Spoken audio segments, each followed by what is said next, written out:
Pakistani media का बहुत शुक्रगुजार हूँ। तकरीबन 9 महीने का चिल्ला मैंने भी इंग्लैंड में काटा है और पाकिस्तान में सिर्फ इलेक्शन ही की वजह से आ सके, वरना शायद पाकिस्तान आ नहीं सकते थे। आज मैं इलेक्शन कमीशन के सामने पेश हुआ हूँ।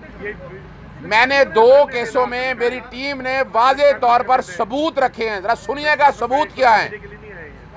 सबसे पहले PP 35 से मोहम्मद यूसुफ उम्मीदवार थे PTI के, उनको 7-8 दिन पहले इलेक्शन से पहले अगवा कर लिया गया। पुलिस ने झूठे मुकदमे दर्ज कराए।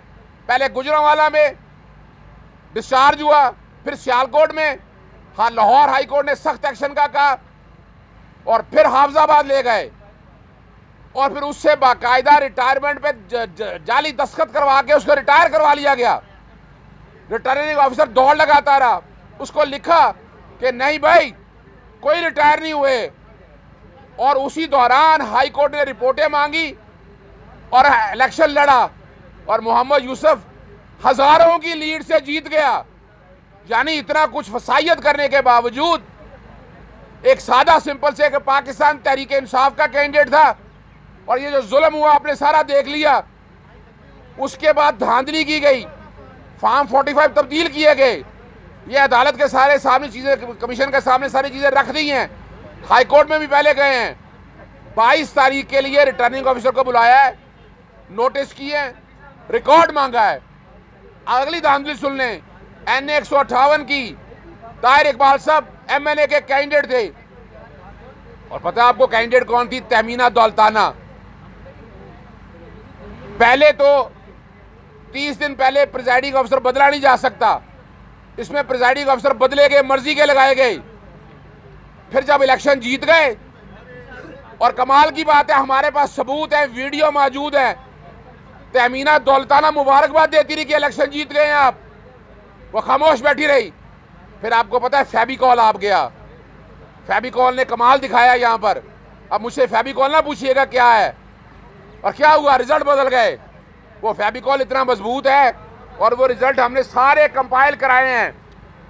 यानी कमाल क्या है कि एक हलके में वोट थे 260, उसको 860 कर लिया गया।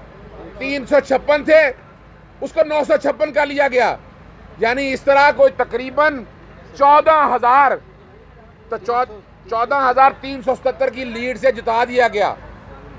ताहिर इकबाल को अंदर नहीं जाने दिया गया, पोलिंग ऑफिसर को अंदर नहीं जाने दिया गया।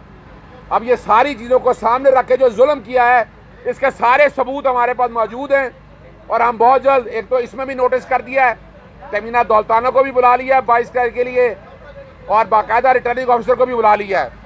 एक चीज़ मैं आप लोगों के सामने रख दूँ, प्री पोल रिगिंग के सबूत हमारे पास इतने ज़्यादा हैं और उसके बाद 70 के करीब कैंडिडेट हैं जो उठाए गए।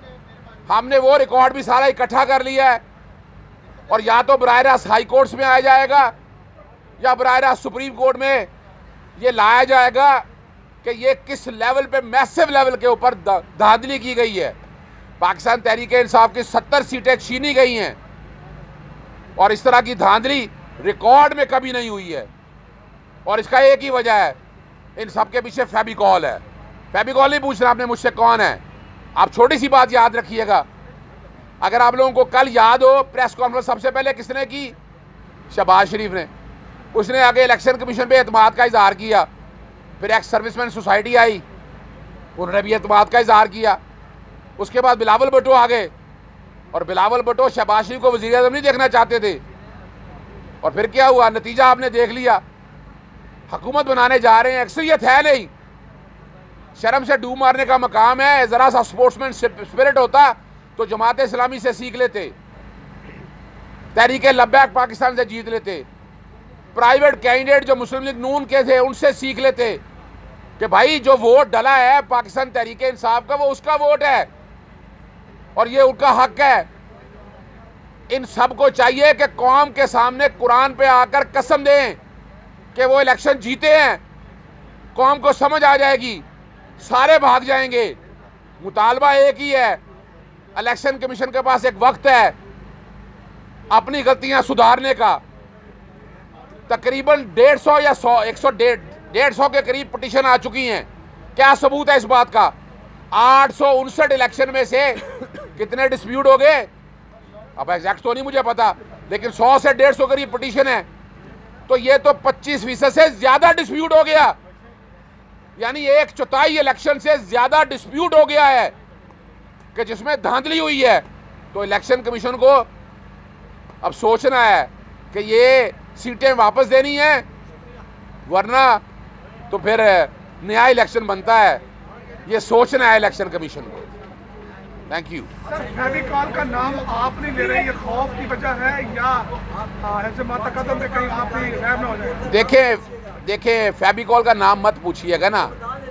फेविकॉल, देखिए फेविकॉल काम क्या करती है? वो जोड़ के रखती है। इस वक्त पीडीएम को जोड़ के किसने रखा है? इलेक्शन कमीशन, यानी पाकिस्तान तहरीक इंसाफ के खिलाफ कोई महकमा बता दें। एस्टैब्लिशमेंट खिलाफ है, नैब खिलाफ है, FIA खिलाफ है, हमारी पुलिस खिलाफ है, एंटी करप्शन खिलाफ है, ब्यूरोक्रेसी अपनी मर्जी से काम कर रही है, तो फिर फेविकॉल तो समझ आ जानी चाहिए ना आप लोगों को। इलेक्शन कमीशन से अगर इंसाफ नहीं मिलता, फिर आपके पास आखिरी रास्ता क्या बचता है? देखें, अभी तो ये फैसला पाकिस्तान तहरीक इंसाफ ने करना है, सड़कों पे आने का या एहतजाज का, लेकिन आला अदालतों में ज़रूर आया जाएगा। हाँ, एक और बात बता दूं आपको, पाकिस्तान तहरीक इंसाफ सियासी जमात के तौर पर इलेक्शन लड़ी है, वो बैन नहीं हुई। कल लाहौर हाई कोर्ट में सेक्शन 215 इलेक्शन एक्ट का सेक्शन 215 जो चैलेंज किया गया है, जो इलेक्शन कमीशन को इख्तियार देता है सिंबल लेने का। सिंबल लेने से मुराद ये नहीं है कि पार्टी को बैन कर दिया जाए। आर्टिकल 17 जो है वो पार्टी को बैन करने का इख्तियार देता है, मगर वो वफाकी हुकूमत कर सकती है और फिर सुप्रीम कोर्ट आता है। तो इलेक्शन कमीशन ने तो आज़ाद कैंडिडेट डिक्लेयर कर दिया, ये कैसे कर सकती थी?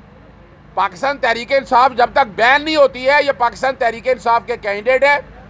कल लाहौर हाई कोर्ट में ये मामला इल्तवा है, वहाँ लाहौर हाई कोर्ट के सामने कहा है कि सेक्शन 215 को उठा के बाहर फेंका जाए, इसको गैर आईनी डिक्लेयर किया जाए, और पाकिस्तान तहरीक इंसाफ के जितने कैंडिडेट हैं जो इलेक्शन लड़ा है वो पाकिस्तान तहरीक इंसाफ के कैंडिडेट हैं।